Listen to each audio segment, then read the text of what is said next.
Kuwait terus maju. Pada 2017 pemerintah nasional meluncurkan Kuwait Vision 2035. Ini adalah inisiatif pembangunan yang luar biasa yang dirancang untuk mengangkat negara ini dari ketergantungan lamanya pada minyak dan mengarahkannya menuju ekonomi yang lebih beragam dan berbasis pengetahuan.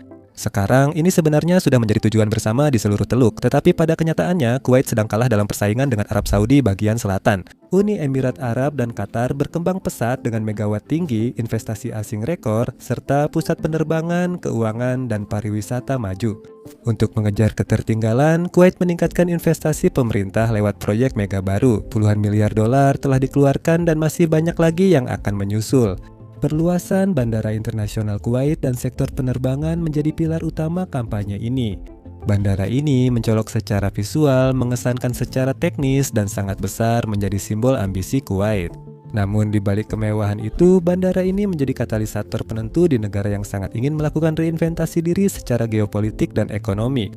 Apakah bandara baru ini bisa mendorong Kuwait mencapai potensinya? Masih perlu dilihat. Perjalanan ke sini. Ketika Anda menelusuri evolusi bandara dan sektor penerbangan suatu negara, Anda seringkali dapat memetakan pasang surut sejarah modernnya. Kuwait tidak terkecuali. Jadi, untuk meminjam pepatah lama, untuk tahu arah masa depan Kuwait dan bandaranya, kita harus memahami asal-usul mereka. Awal mula sejarah penerbangan negara ini dapat ditelusuri kembali ke akhir tahun 1920-an ketika Kuwait masih merupakan kota pelabuhan yang sederhana, meskipun terletak secara strategis. Saat itu berada di bawah perlindungan Inggris. Imperial Airways, pendahulu British Airways, benar-benar imperial sesuai namanya. Mereka menghubungkan pusat Beduin ke dalam rute udara antar benua mereka. Pesawat-pesawat tua mereka mendarat di Bandara Dasmer, sebuah landasan sederhana di pinggiran kota. Pesawat-pesawat itu biasanya berhenti untuk mengisi bahan bakar dalam perjalanan panjang antara Inggris dan India. Penerbangan sipil dimulai tahun 1932 langkah penting bagi wilayah yang kaya dari mutiara dan perdagangan. 2 tahun kemudian, ladang minyak ditemukan pada 1934 dan Kuwait Oil Company didirikan setelahnya. Bandara baru yang lebih modern diusulkan untuk menangani lalu lintas perusahaan dan teknisi asing, namun Perang Dunia Kedua membuat proyek ini ditunda oleh administrator Inggris. Proyek itu dilanjutkan lagi akhir 1940-an saat ekonomi minyak Kuwait sedang puncak. Bandara Aonugra dibangun di distrik Nuza, kota Kuwait, dengan landasan pacu besar, bangunan beton, dan hanggar untuk operasi siang hari saja. Petugas tiket maskapai asing mulai muncul di pusat kota terdekat. Operasi berkembang selama 1950-an didukung posisi Kuwait sebagai eksportir minyak utama di Teluk Persia dan pendirian Kuwait National Airways pada 1954. Pada 1961, setelah merdeka dari kerajaan Inggris, Kuwait membangun Bandara Mugwa sekitar 16 km selatan ibu kota. Operasi di Al-Nugra perlahan berhenti dan infrastrukturnya dibongkar untuk mendukung pusat baru. Kini, lokasi itu menjadi pusat modern negara Bandara Internasional Kuwait. Bandara ini berkembang dengan landasan pacu aspal 22 km, apron terminal penumpang, dan menara pengawas 24 jam untuk memenuhi permintaan yang meningkat. Bandara ini juga akan menampung armada lebih besar milik maskapai nasional setelah mengambil alih 4 pesawat DC-6 dari pesaingnya, Trans Arabia Airways.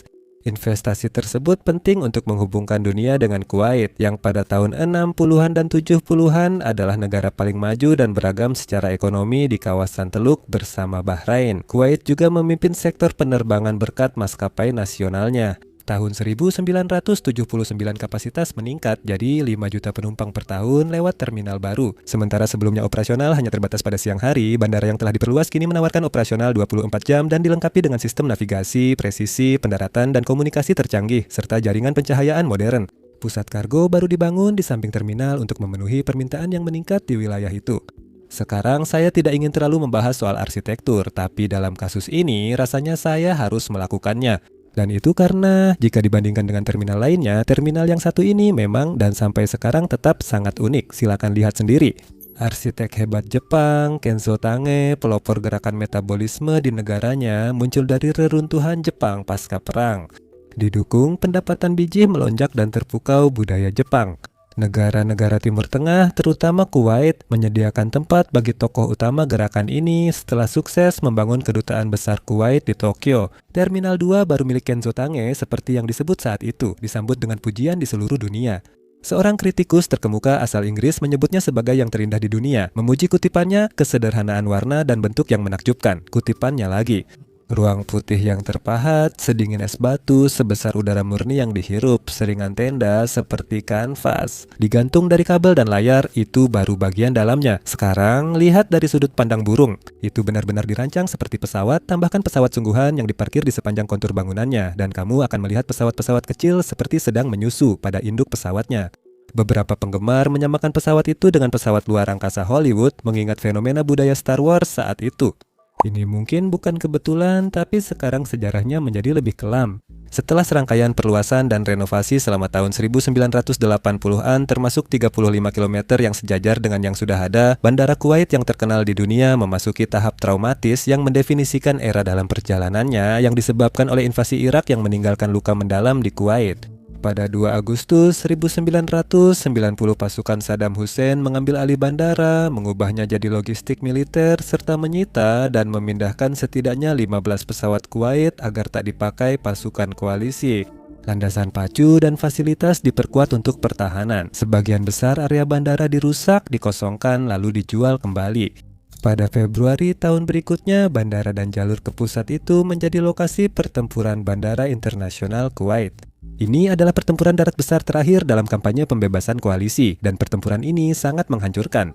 Tembakan artileri berat, terutama bom klaster, menghancurkan infrastruktur bandara, meninggalkan lubang-lubang besar di landasan pacu, jalur taksi, dan bangunan-bangunan. Sementara pasukan Irak dengan gigih mempertahankan pos tersebut tanpa mengetahui bahwa gencatan senjata telah diumumkan. Pertempuran di bandara itu hanya berlangsung 1 hari, berakhir dengan gencatan senjata dan pembebasan Kuwait. Kerusakannya parah, tapi dengan dana Amerika Serikat, pemulihan sebagian bandara berlangsung cepat. Penerbangan sipil terbatas kembali diizinkan pada pertengahan 1991.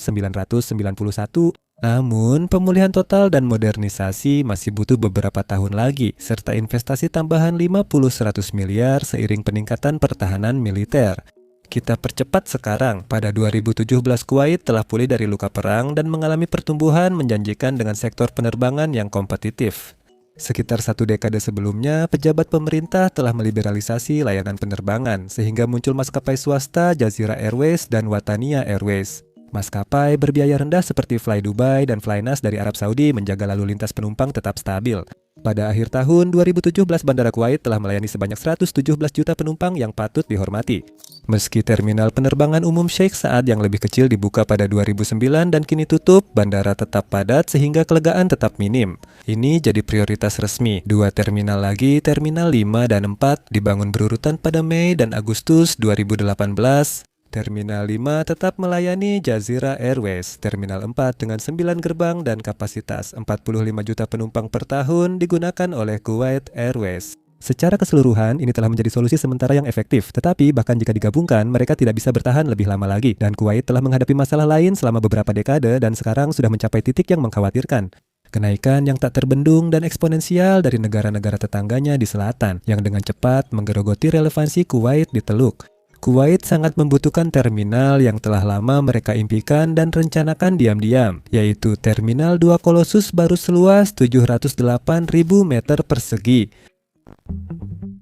Terminal baru yang direncanakan saja, belum termasuk terminal-terminal yang sudah ada, diperkirakan akan mampu menangani hingga 13 juta penumpang per tahun setelah dibuka untuk perjalanan komersial. Terminal ini belum besar, tapi punya ruang untuk berkembang. Ekspansi tahap kedua nanti diperkirakan meningkatkan kapasitas jadi 25 juta penumpang per tahun. Kapasitasnya diperkirakan lebih dari 50 juta ditambah sekitar 14 juta penumpang per tahun dari terminal aktif lain di kompleks itu. Hal ini akan menempatkan Kuwait sejajar dengan bandara berkapasitas terbesar di dunia. Dengan demikian, bandara baru ini akan sangat besar. Dengan luas lantai yang mengesankan yaitu 708.000 meter persegi, bandara ini akan jauh lebih besar dibandingkan terminal-terminal yang sudah ada. Terminal 4 seluas 55.000 meter persegi untuk Kuwait Airways, sedangkan Terminal 5 Jazeera Airways lebih kecil. Sebagai perbandingan, Terminal 2 akan mampu menampung Terminal 1 milik Kenzo Targa. Ya, terminal itu sudah 3 kali diganti nomornya.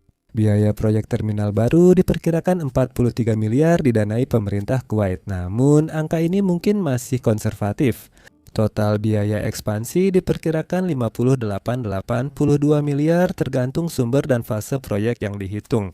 Komisi untuk Desain Bandara dimenangkan oleh firma arsitektur pemenang penghargaan Pritzker yang terkenal di dunia, Foster Partners, yang berbasis di London.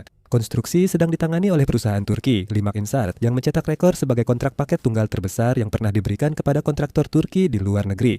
Perusahaan teknik dan konsultasi Spanyol Ineco menyediakan layanan manajemen proyek dan kesiapan operasional untuk program ekspansi. Tahap 1 dimulai 2017 fokus pada terminal, pusat pendingin utama, sistem bagasi belakang, dan terowongan layanan di bawahnya. Pada 2023 pejabat melaporkan 70% penyelesaian hingga akhir 2025. Sebagian besar infrastruktur sudah selesai dibangun. Prioritas utama pada infrastruktur karena fase lain bergantung padanya, sehingga operasional di fase berikutnya bisa dimulai lebih cepat dan berjalan lancar. Fase 2 fokus pada struktur sekitar, termasuk area parkir luas 325.000 meter persegi untuk hampir 5.000 kendaraan di 3 lantai bawah tanah dan 1 mezanin. Jalan akses, pusat transportasi, gedung administrasi, dan area konstruksi dibangun. Fase 2 telah mencapai sekitar 70% pada awal 2024 dan diperkirakan segera beroperasi penuh dalam beberapa bulan. Fase 3 tahap akhir hanya fokus pada sisi udara. Pekerjaan tanah untuk bagian ini dimulai pada akhir tahun 2024 menandakan bahwa mega proyek tersebut secara resmi telah memasuki tahap struktural terakhirnya. Landasan pacu ketiga baru sepanjang 4,58 km di kompleks ini menjadi kunci tahap ini, salah satu terpanjang di Teluk. Panjangnya membantu pesawat mendapat daya angkat cukup untuk menghadapi udara tipis berdensitas rendah pada suhu sangat tinggi. Landasan pacu ini juga akan dengan mudah menampung beberapa pesawat berkapasitas terbesar dalam dunia penerbangan saat ini, seperti Airbus A380. Per Oktober 2025 landasan pacu ini sepenuhnya selesai dan beroperasi dengan teknologi serta fitur keselamatan terbaru siap menyongsong kesuksesan abad ke-21. Perkembangan ini secara resmi memulai pekerjaan besar di landasan pacu Timur 1986 selama 14 bulan. Dalam periode itu, landasan pacu ketiga akan menangani sebagian besar operasi, diperpanjang hingga 4 km dipulihkan dan dimodernisasi dengan teknologi radar serta pemandu presisi terbaru demi efisiensi dan keselamatan. Taxiway, apron, drainase, dan permukaan jalan akan direnovasi atau ditambah. Jaringan terowongan dan gedung layanan untuk operasional harian juga disiapkan. Menara kontrol baru sudah dipasang, menggantikan menara yang lebih kecil dan kini sudah usang dari tahun 1986 harus dikatakan. Dan ini adalah tren di dunia Arab yang lebih luas. Menara kontrol ini menarik dengan pola geometris terinspirasi Islam dan warna oranye matahari yang memancarkan cahaya ke gurun sekitar. Tentu saja, menara ini juga merupakan yang terbaik di kelasnya dengan sistem navigasi canggih, memungkinkan operatornya mengelola lebih dari 600.000 pergerakan penerbangan setiap tahun. Menara ini memiliki cakupan 360 derajat di 3 landasan pacu dan dibangun di atas fondasi isolator dasar untuk mengurangi risiko gempa atau getaran. Dan secara keseluruhan, saya yakin saya akan setuju. Ini adalah operasi yang luar biasa dan kita bahkan belum membahas proyek-proyek besar yang sebenarnya. Hingga akhir 2025 target penyelesaian resmi tetap pada akhir 2026 dengan fase operasional pertama dikabarkan akan dibuka segera setelah itu. Lelucon populer di Kuwait menyebut kampanye pembangunan pemerintah sebagai Vision 3035 menggambarkan penundaan operasional hampir 1 milenium.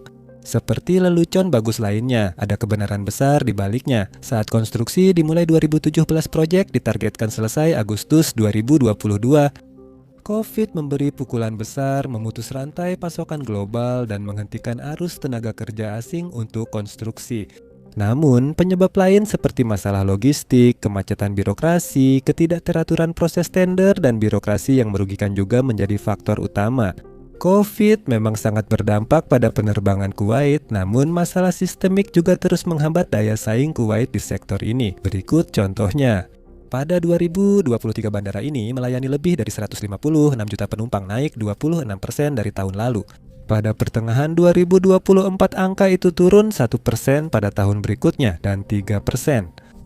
Dan sementara setiap bandara besar lainnya di Teluk, kecuali satu, mengalami lalu lintas udara yang stabil atau bahkan memecahkan rekor. Hal itu tidak terjadi di Kuwait. Dubai mencatat 923 juta penumpang di 2024, naik 61% dari tahun lalu, rekor tertinggi kawasan itu. Ini menyoroti perlunya bandara baru besar yang diklaim bisa menangani 260 juta penumpang per tahun. Kami juga sudah membuat videonya, itu memang luar biasa. Melalui skala ekonomi murni, bandara-bandara mega seperti Dubai, Doha, Riyadh, dan Abu Dhabi semuanya menarik lalu lintas penumpang dari Kuwait.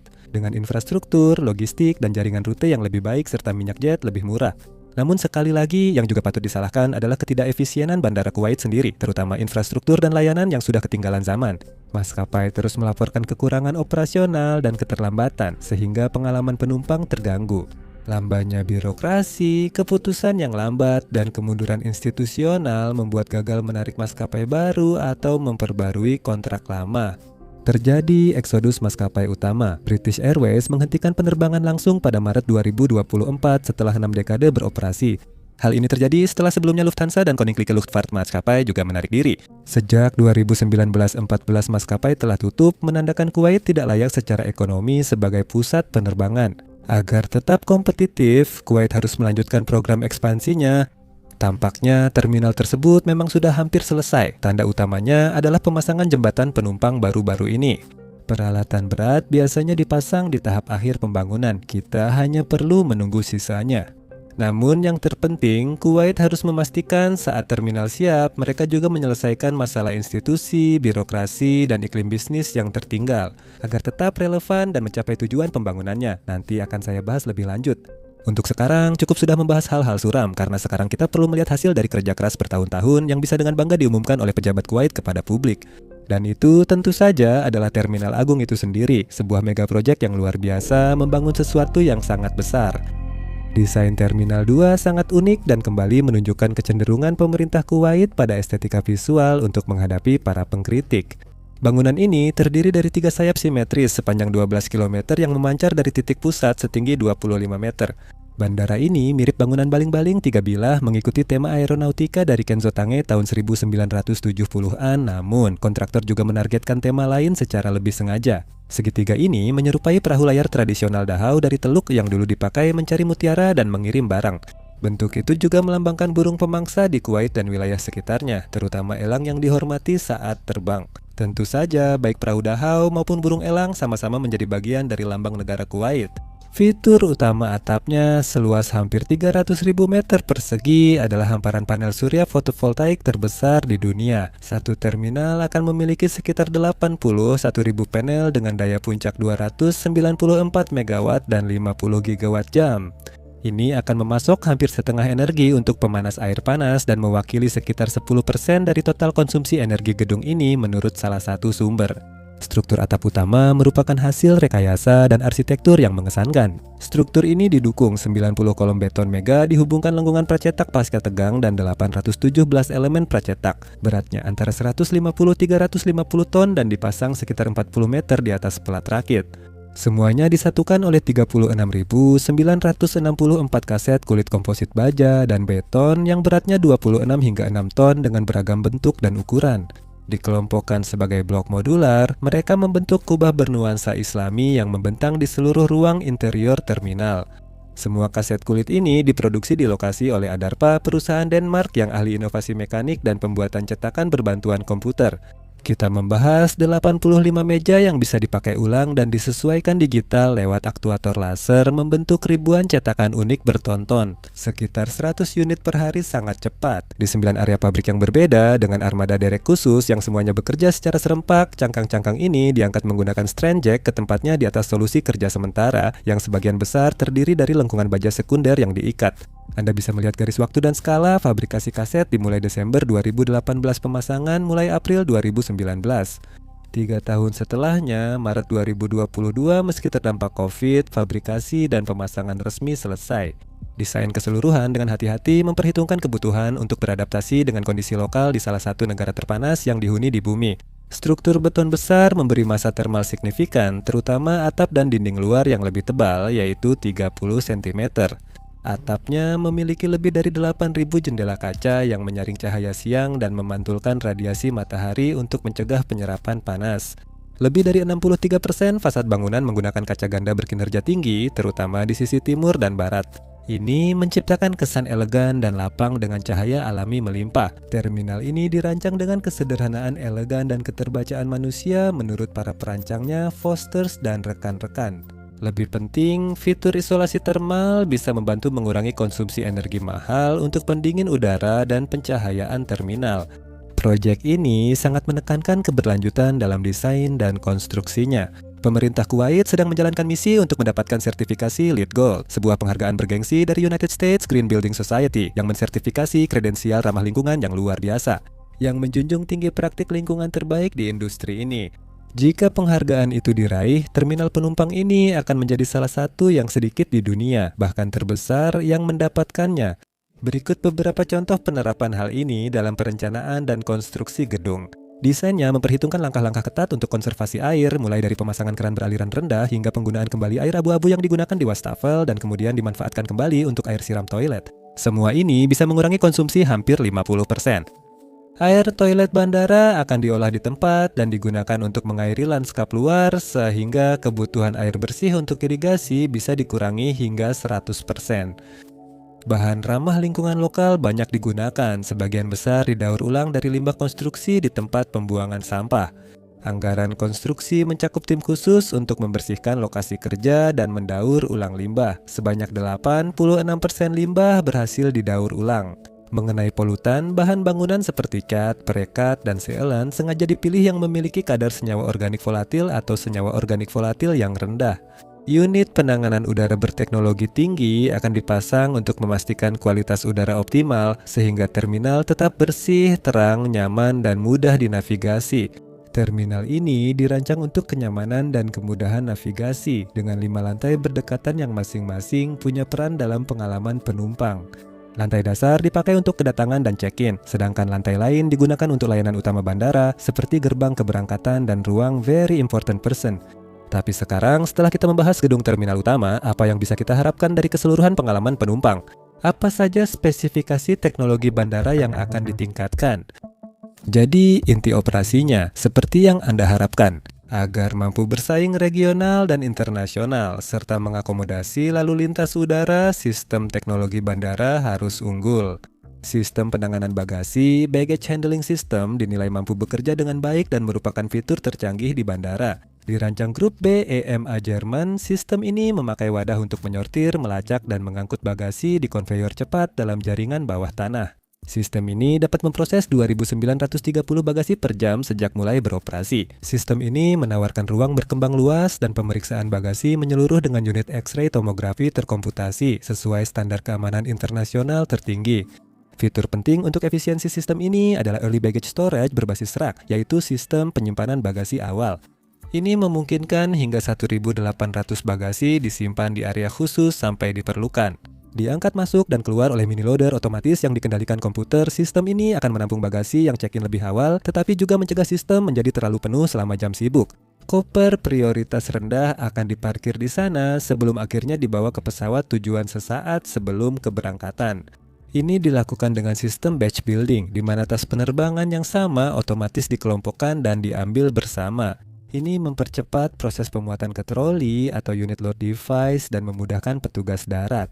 Sekarang kita bahas pengalaman penumpang dan teknologi yang kemungkinan besar akan mereka gunakan saat pemeriksaan bagasi kabin. Pejabat telah bijak berinvestasi pada teknologi X-ray tomografi komputer canggih, mengakhiri kekhawatiran pemisahan manusia dan cairan lebih dari 100 ml. Bagaimanapun, ya baik cairan maupun perangkat elektronik bisa tetap berada di dalam tas mereka seperti seharusnya, semoga tanpa menimbulkan sakit kepala yang berarti.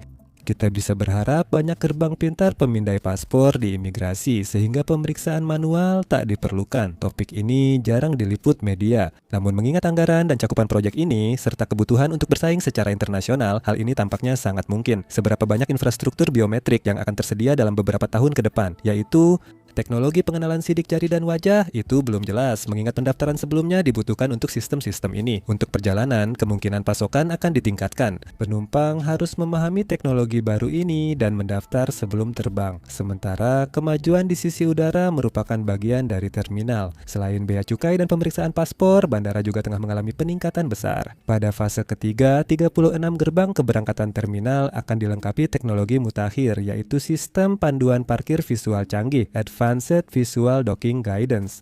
Teknologi ini tetap layak disebutkan meski sudah jadi standar emas di bandara-bandara maju dunia.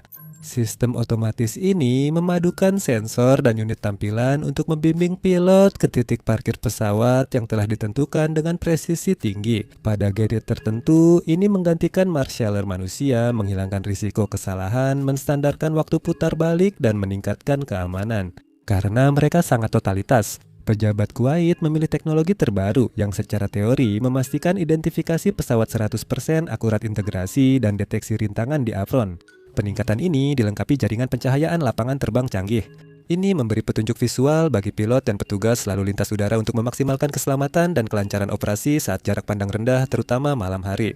Itu biasanya berarti lampu LED yang ditempatkan dengan jarak yang sesuai untuk menandai batas landasan pacu, jalur taksi, dan area apron. Semuanya dapat diatur baik secara manual maupun otomatis tergantung pada kondisi jarak pandang. Keren. Jadi pertanyaan besarnya sekarang masih tetap, apakah semua ini akan membuahkan hasil? Apakah Kuwait akan mampu bersaing dengan kecepatan luar biasa dari negara-negara tetangganya?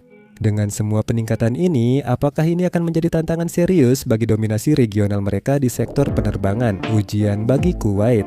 Jawaban singkatnya, tidak atau mungkin tidak, setidaknya untuk saat ini. Arab Saudi, Uni Emirat Arab, dan Qatar telah melakukan diversifikasi lebih awal, lebih agresif, dan didukung pendapatan. Kuwait belum mampu bersaing dengan mereka. Namun, secara realistis, Kuwait tidak menargetkan jadi pusat wisata dan transit global seperti Dubai atau Riyadh. Kuwait dapat menjadi pusat utama Teluk Utara dengan memanfaatkan bandara untuk mendorong pariwisata, investasi asing, dan menjadi gerbang modern bagi ekonomi serta masyarakatnya. Masalah utamanya bukan apakah Kuwait bisa melampaui negara tetangga di sektor penerbangan, tapi apakah Kuwait mampu mengikuti standar tinggi dan perkembangan pesat penerbangan internasional modern, bahkan kemajuannya sendiri. Beberapa ahli mengatakan tidak, bahwa Kuwait sudah tertinggal terlalu jauh, bahwa masalah-masalahnya sudah begitu sistemik sehingga pada dasarnya Kuwait pasti akan semakin tertinggal. Mereka menyebut faktor-faktor yang sama yang menyebabkan Kuwait kurang kompetitif, yang jelas terlihat dari penarikan maskapai-maskapai internasional tersebut, yang selain yang sudah disebutkan sebelumnya, juga termasuk nama-nama besar seperti United Airlines, Delta Air France, dan Singapore Airlines. Masalah yang terlihat sebelumnya seperti ketidaklayakan ekonomi, peralatan yang sudah usang, dan pengambilan keputusan yang lamban, semua itu berasal dari atas. Salah satu sumber menulis bahwa ada ketergantungan berlebihan pada satu otoritas, yakni Otoritas Umum Penerbangan Sipil. Sumber itu juga memperingatkan, saya kutip, Kuwait perlu memperluas diskusi, melibatkan entitas kredibel lain, dan segera menerapkan rencana aksi praktis yang terikat waktu untuk membalikan tren ini. Tutup kutipan. Komentator lain menyebut, saya kutip, gabungan pengabaian lama dan peluang yang terlewat. Negara-negara Teluk telah menginvestasikan miliaran untuk terminal canggih, pengalaman penumpang yang lancar, dan inovasi digital. Kuwait masih kesulitan mengejar ketertinggalan. Tutup kutipan. Baru-baru ini, pada Mei 2025, Chief Executive Officer Kuwait Airways diberhentikan setelah masalah berkelanjutan terkait kepatuhan regulasi. Apapun maksudnya, keterlambatan memperbaiki kekurangan operasional serius menandakan pemerintah Kuwait serius dengan visi 2035. Namun, ini juga menunjukkan masalah manajerial yang mungkin berasal dari budaya bisnis yang rentan stagnasi. Meski bandara dan maskapai berkembang, Kuwait dinilai masih belum punya strategi penerbangan nasional yang komprehensif dan selaras dengan tujuan ekonomi lebih luas. Salah satu cara untuk mencapainya adalah dengan meningkatkan kemitraan antara sektor publik dan swasta, seperti yang telah berhasil dilakukan di negara-negara Teluk lainnya. Jajak pendapat Aviation Business Middle East menanyakan investor apakah Kuwait sudah terlalu tertinggal untuk memulihkan posisinya sebagai pusat penerbangan Teluk yang kompetitif. Sebanyak 46 orang secara tegas mengatakan tidak, 32 orang mengatakan bahwa investasi besar bisa membuatnya mungkin, dan 8 orang mengatakan bahwa hal itu akan membutuhkan perombakan total pada bandara itu sendiri. Namun, selain pendapatan minyak yang besar, Kuwait juga punya keunggulan penting lain, letak geografisnya. Jika Anda melihat rute lingkaran besar, yaitu jarak terpendek antara dua titik di globe, Kuwait berada di bawah banyak rute penerbangan utama yang menghubungkan Eropa dengan Asia Selatan dan Tenggara. Maskapai yang menjadikan Kuwait sebagai hub akan mengambil rute pengalihan lebih singkat, sehingga penerbangan lanjutan jadi lebih pendek. Ini menjadi daya tarik utama bagi pelancong internasional dan operator karena waktu yang dihemat memungkinkan lebih banyak penerbangan dan penghematan bahan bakar. Semua itu tentu saja berarti mereka mendapatkan lebih banyak uang, dan ini sangat menarik bagi mereka yang beroperasi di koridor penerbangan antara Eropa dan anak benua, yaitu India dan Pakistan, dua koridor terbesar di dunia saat ini. Berada di ujung utara Teluk, Kuwait adalah gerbang kawasan tersebut.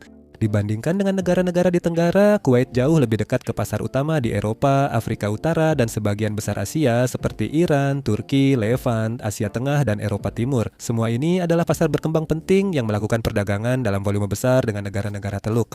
Jadi, Kuwait memiliki potensi besar untuk menjadi pusat kargo yang penting. Hal ini dapat dicapai dengan jaringan jalan baru yang sedang dibangun di dekat perbatasan Irak. Yang lebih penting, jalur kereta Gulf Cooperation Council yang direncanakan akan menghubungkan 6 negara anggota Serikat Politik dan Ekonomi kawasan ini. Jika Kuwait mencapai 2035, ambisinya menjadi pusat kargo dan transit bisa terwujud. Contohnya, zona ekonomi utara adalah kota pintar baru dekat perbatasan Kuwait-Irak. Pemerintah menginvestasikan sekitar 33 miliar untuk membangunnya dari awal. Zona ini ditargetkan menjadi pusat logistik dan industri utama lewat investasi asing dan swasta. Karena lokasinya dekat Pelabuhan Mubarak Al-Kabir, perbatasan Irak, dan terhubung jalur kereta Gulf Cooperation Council yang direncanakan. Konektivitas sangat penting untuk keberhasilan dan diversifikasi ekonomi Kuwait dari ketergantungan minyak menjadi pusat industri produktif tersendiri, tetapi juga dalam arti akan terhubung dengan rantai pasokan utama di kawasan. Tentu saja, hal ini menguntungkan ekonomi lewat investasi langsung dan penciptaan lapangan kerja di perdagangan, transportasi, logistik, dan pergudangan. Yang terpenting, ini bisa meningkatkan pengaruh geopolitik Kuwait di kawasan. Kuwait bisa jadi tak tergantikan dengan membangun dan menciptakan rantai pasok baru yang menghubungkan Eurasia dan negara Teluk berkembang. Sekarang bandara baru ini akan mengikuti dan mendukung pertumbuhan ini, dan bandara tersebut akan menjadi bagian integral dari strategi nasional Kuwait. Keberhasilan tujuan pembangunan lain termasuk kesejahteraan, keuangan, dan aspirasi bisnis sangat bergantung pada keberhasilan bandara Kuwait sebagai penggerak pendapatan, investasi asing, pariwisata, dan soft power. Bandara ini menjadi kunci pembuka banyak peluang bagi Kuwait di abad ke-21. Bersamaan dengan proyek besar lain seperti Zona Ekonomi Utara, Kereta Api Gulf Cooperation Council, Pusat Teknologi, Keuangan, dan Kota Sutra. Kuwait dapat mentransformasikan dirinya sehingga tidak hanya tertinggal secara ekonomi, tetapi benar-benar menjadikan dirinya sangat berharga secara strategis dan ekonomi bagi kawasan yang lebih luas. Itu mencakup penanganan masalah politik, mengelola kemitraan geopolitik utama, serta memiliki tujuan strategis jelas untuk masa depan negaranya. Terima kasih telah menonton.